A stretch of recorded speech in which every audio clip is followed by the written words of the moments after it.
بسم اللہ الرحمن الرحیم۔ السلام علیکم دوستو۔ صحابی کی قبر سے تلاوت کی آواز۔ حضرت ابو طلحہ بن عبید اللہ رضی اللہ تعالی عنہ فرماتے ہیں کہ میں اپنی زمین کی دیکھ بھال کے لیے غابہ جا رہا تھا تو راستے میں رات ہو گئی، اس لیے میں حضرت عبداللہ بن عمر بن حرام رضی اللہ تعالی عنہ کی قبر کے پاس ٹھہر گیا۔ جب کچھ رات گزر گئی تو میں نے ان کی قبر میں سے تلاوت کی اتنی بہترین آواز سنی کہ اس سے پہلے اتنی اچھی قرات میں نے کبھی بھی نہیں سنی تھی۔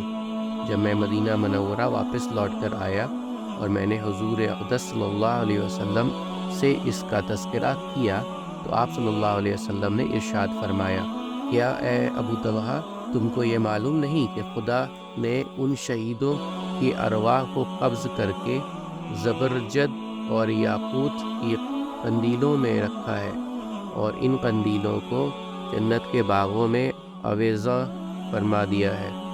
جب رات ہوتی ہے تو یہ روحیں قندیلوں سے نکال کر ان کے جسموں میں ڈال دی جاتی ہیں، پھر صبح کو وہ اپنی جگہوں پر واپس لائی جاتی ہیں۔ امید کرتا ہوں دوستوں کہ آپ کو آج کی ویڈیو اچھی لگی ہوگی۔ اگر آپ کو ہماری ویڈیو اچھی لگی ہے تو ویڈیو کو لائک ضرور کریں، اور مزید اس طرح کی ویڈیوز دیکھنے کے لیے ہمارا چینل سبسکرائب کر لیں اور دوستوں کے ساتھ شیئر کرنا بھی مت بھولیں۔ اللہ آپ سب کا حامی و ناصر ہو۔ انشاءاللہ ملتے ہیں اگلے ویڈیو میں۔ اجازت دیجیے، السلام علیکم، اللہ حافظ۔